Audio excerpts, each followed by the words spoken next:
Halo Sobat Film, gimana kabarnya? Kali ini kita akan membahas alur cerita film tentang Perang Saudara. Film ini diangkat dari kisah nyata dan dirilis pada tahun 2017. Bercerita tentang tentara Rusia yang ditempatkan di negara Afrika Tengah. Pada tahun 2008, Rusia dan Republik Afrika Tengah menandatangani perjanjian kerjasama militer di bawah bendera PBB.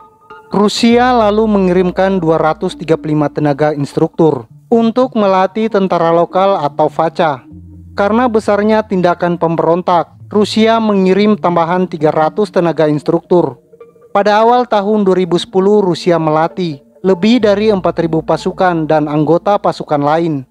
Instruktur Rusia itu dibantu instruktur dan resolusi Dewan Keamanan PBB. Sejak tahun 1960, Republik Afrika Tengah telah memperoleh kemerdekaannya. Tapi masih terjadi perang saudara dan konflik di seluruh negara. Pada tahun 1990, Afrika Tengah berada di bawah kekuasaan pemberontak. Mereka beraksi dalam kelompok militer dan politik. Untuk pertama kalinya pada tahun 2011, para pemberontak itu berhasil dikalahkan.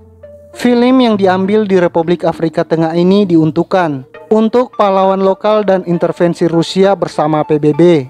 Oke, kita masuk ke alur ceritanya.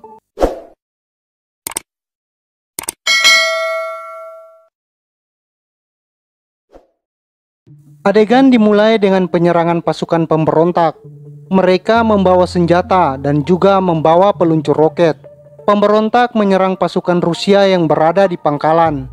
Pemberontak ini berjumlah sekitar 30 sepeda motor dan 50 militer pemberontak berjalan kaki. Pasukan Rusia yang diserang pemberontak itu mencoba untuk melawan dan bertahan. Mereka digempur bertubi-tubi. Adegan berpindah beberapa hari sebelum kejadian tersebut. Datang beberapa orang tenaga instruktur tambahan dari Rusia. Terlihat pesawat Hercules Rusia tiba di Bandara Afrika. Rupanya kedatangan mereka diawasi oleh seorang berpakaian pendeta yang bekerja sama dengan para pemberontak. Iringan bus tentara Rusia itu pun berangkat. Mereka menuju markas mereka di Kandira untuk menerima perintah selanjutnya. Kemudian bus itu tiba di kota Republik Afrika Tengah. Mereka melewati peserta kampanye yang akan segera melakukan pemilu di negara tersebut. Sampailah mereka di Kandira dan langsung mendapat arahan. Terlihat seorang tentara senior Rusia yang lebih dulu datang. Tentara itu kembali mengingatkan misi mereka selama berada di Afrika Tengah. Mereka diberi tugas hanya melatih mengajar dasar-dasar taktik metode pertempuran pada tentara lokal, atau lebih tepatnya mengajari pasukan lokal cara menggunakan senjata. Adegan berpindah di sebuah kota pinggiran Mika. Kota Mika berjarak 661 km dari Bangu, ibu kota Afrika Tengah. Ada seorang bernama Antonio. Dia mendapat telepon dari Maxim Makum. Maxim adalah seorang pendeta yang waktu itu mengawasi kedatangan para tentara Rusia di bandara. Pendeta Maxi adalah salah seorang pemimpin kelompok anti Balaka yang mendukung pemberontak. Ia memerintahkan pada Antonio, komandan pasukan pemberontak itu, agar mengumpulkan orang-orang yang sudah disiapkan. Ia dan orang-orangnya harus berada di ibu kota dalam waktu seminggu. Setelah mengumpulkan pasukannya, ia lalu berpidato. Dia memberi bekal semangat kepada anak buahnya sebelum melakukan perjalanan menuju ibu kota. Ia mengizinkan pada anak buahnya untuk merampok apa saja yang mereka inginkan, bahkan membunuh bagi mereka yang menolak untuk bergabung ikut bersama menjadi pemberontak. Mereka melakukan perjalanan menuju kota Bangu dengan memakai motor. Kebanyakan dari mereka memakai senjata AK-47 serta dengan peluncur roket. Mereka berangkat dipimpin Antonio. Dia tidak segan-segan menembak mati salah satu anak buahnya. Ini karena izin tak bisa ikut karena anaknya lagi sakit. Adegan berpindah pada pasukan Rusia. Mereka sampai di tempat tujuan yang mereka sebut dengan Ural. Salah satu tentara yang bernama Grisa Dimitriv terpukau oleh sebuah patung. Dia lalu diberitahu bahwa patung itu adalah patung Bokassa yang digulingkan 40 tahun yang lalu. Sejak saat itulah masalah Afrika Tengah dimulai. Karena ia baru datang, Grisha lalu mengenalkan dirinya pada komandan pasukan di situ yang bernama Yaniv. Dia juga menyebutkan bahwa ia mantan seorang polisi. Setelah perkenalan itu, ia mendapat masukan tentang situasi di sini. Grisha lalu minta pada komandan Yaniv untuk memberinya nama panggilan. Setelah dipikir-pikir oleh komandan itu, maka didapat nama turis yang cocok buat dia. Ini karena dia tidak seperti seorang tentara. Pada tanggal 17 Desember di pinggiran kota Bosangat, terletak 299 km dari Bangu, terlihat pendeta Maxim mengadakan pertemuan. Dia bertemu dengan mantan Presiden Francois Bozizé yang telah dilarang mengikuti pemilu lagi. Ia dengan yakin bahwa Bangu akan segera mereka duduki minggu depan. Tidak usah mengkhawatirkan keberadaan para tentara Rusia yang cuma beberapa ratus orang.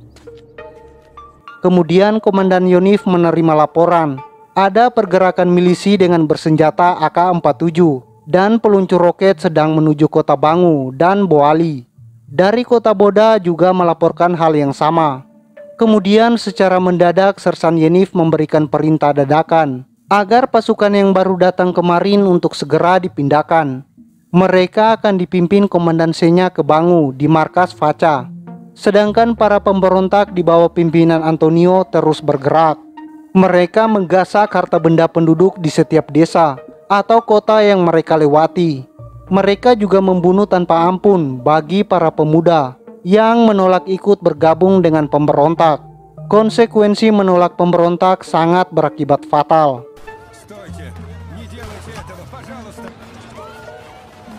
Komandan Yaniv mendatangi markas Rusia yang ada di Bangu. Ia menemui komandannya yang bernama Pamil. Ia mengutarakan maksud kedatangannya. Dia meminta agar tentara Rusia tidak berdiam diri saja atas kelakuan para pemberontak itu pada warga sipil. Komandan Pamil sebenarnya juga geram atas ulah pemberontak tersebut, tapi tidak bisa berbuat apa-apa karena misi kedatangan mereka hanya untuk melatih para tentara lokal. Di sini mereka hanya tamu yang tidak bisa mengambil keputusan seenaknya sendiri. Jika pemimpin pemberontak tersebut mereka bunuh, akan menjadi konflik internasional. Mereka harus membuktikan terlebih dahulu bahwa pemimpin pemberontak itu adalah teroris. Pada tanggal 18 Desember, Presiden Afrika Tengah Fortune Argent menerima laporan tentang tindakan para pemberontak tersebut. Mereka akan segera merebut ibu kota. Tentunya akan mengganggu pemilu yang akan segera dilaksanakan.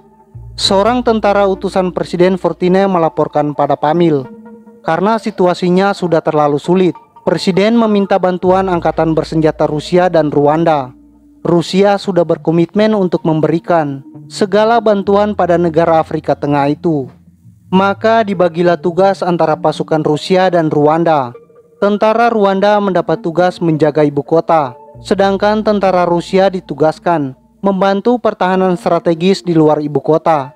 Sersan Yaniv menerima laporan di pinggiran kota Baiki.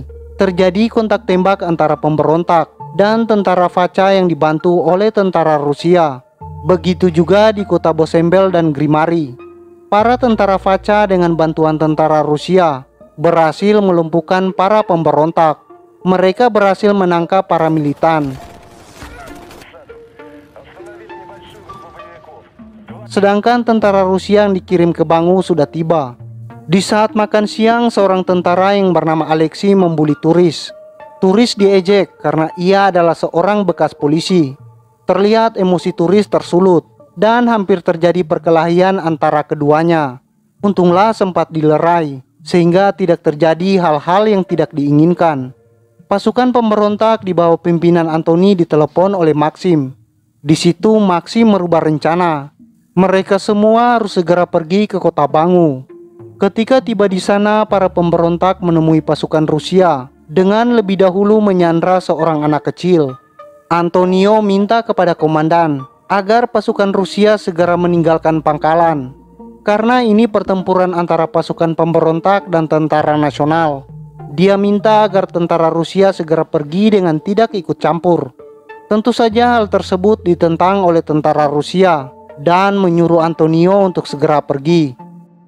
Tapi tiba-tiba tentara Faca pergi meninggalkan pangkalan. Mereka membawa amunisinya. dan hanya meninggalkan beberapa orang tentara saja. Sedangkan tentara Rusia tetap utuh berada di tempat. Para tentara faca pergi meninggalkan pangkalan. Terdengar beberapa tembakan dari dalam hutan. Tentara Rusia diminta jangan membalas tembakan itu sebelum ada perintah. Pertempuran pun akhirnya terjadi antara pemberontak dan tentara Rusia. Dengan berbekal keahlian dan perlengkapan senjata tempur yang lebih baik, maka tentara Rusia itu berhasil memukul mundur para pemberontak tersebut. Hal itu membuat mereka lari kocar-kacir. Pada waktu luang dan sambil berjaga, Alexis bertanya pada turis, kenapa ia dikeluarkan dari kepolisian. Dengan raut muka agak sedikit sedih, ia mencoba menceritakan sedikit kejadian waktu itu. Dia dan temannya menangkap seorang pengedar narkoboy, tapi ia melepas pelakunya. Ini karena turis merasa kasihan ia masih anak-anak. Dia dipecat karena melepaskan pelaku. Tentara Rusia yang lain berhasil mencegat milisi tentara bayaran dalam perjalanan dari Chad menuju Bangu.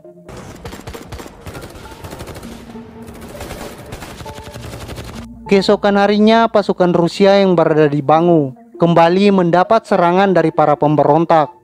Pertempuran sengit pun kembali terjadi yang tidak dapat dihindari. Turis berusaha menyelamatkan seorang tentara wanita dari serangan roket. Untunglah dia berhasil keluar bersama tentara wanita itu. Dengan tubuh yang sempoyongan ia mencoba membalas beberapa tembakan kepada para pemberontak. Dia mengangkat tubuh tentara wanita itu untuk dibawa ke tempat yang aman. Kemudian turis melihat ada kesempatan untuk melemparkan bom ke arah mobil pemberontak yang bersenjatakan mesin. Ia lalu mendapat luka tembak, meskipun ia memakai rompi pengaman. Dengan sekuat tenaga, ia kembali menggendong tentara wanita itu lagi. Semua temannya takjub terkesima akan keberanian turis tersebut. Ia pun berhasil diselamatkan oleh teman-temannya. Pendeta Maxim tak menyangka bahwa para milisi di bawah pimpinan Antoni berhasil dihabisi dan dipukul mundur. Padahal tentara Rusia jumlahnya hanya beberapa orang pada pertempuran di Bangu. Hanya berjarak 5 km dari pangkalan di Bangu, terlihat konvoi mobil membawa tentara bayaran dari Chad. Mereka mencoba menyerang dan menghabisi para tentara Rusia. Salah seorang komandan mereka mendatangi Antoni. Langsung tanpa ampun, dia mengeksekusinya dengan sebuah tembakan di kepalanya. Turis lagi dirawat setelah habis mendapatkan pertolongan pertama. Ia dihampiri oleh Alexis. Dia memberitahukan bahwa helikopter sebentar lagi akan datang menjemputnya. Ia pun minta maaf pada turis atas perbuatannya yang selama ini tidak menyenangkan. Sebenarnya ia sudah tidak suka kepadanya karena turis berasal dari kepolisian. Ia lalu membenci turis. Alexis pun menceritakan kepada turis kenapa ia begitu membenci polisi. Ia mempunyai seorang anak bernama Fitra. Usianya lebih muda dari turis. Anaknya itu ditekan dan mendapat masalah dari perusahaan tempatnya bekerja, sampai seseorang menelepon polisi. Tapi polisi tersebut tidak melakukan apa-apa, hingga anaknya itu akhirnya tewas. Turis dan tentara wanita yang terluka itu berhasil dibawa dengan helikopter yang menjemputnya. Tentara bayaran dari Chad berhasil mendekati pangkalan tentara Rusia di Bangu. Tentara bayaran itu pun menyerbu tentara Rusia yang lagi berjaga-jaga. Mereka berhasil memukul mundur tentara Rusia itu. Mereka berusaha mencari perlindungan. Dengan sisa amunisi yang tinggal sedikit, para tentara Rusia sudah tidak bisa berharap banyak.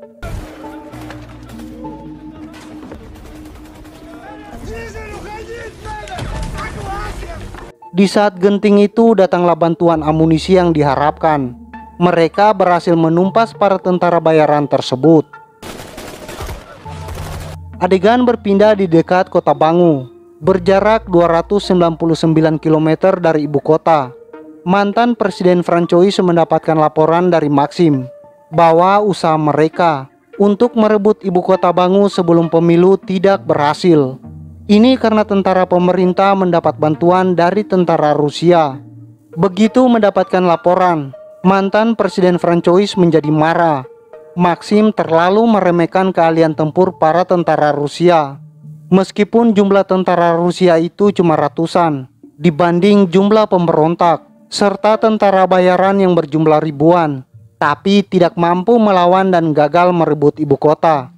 Adegan berpindah di Rusia. Turis mendapat berita dari temannya bahwa ia akan ditarik lagi di kepolisian setelah mempelajari kasusnya. Film pun tamat. Dari film ini kita mendapat pelajaran, jangan cepat menilai orang atau situasi. Bisa jadi kau akan menjadi abu. Oke, sampai jumpa di alur cerita berikutnya.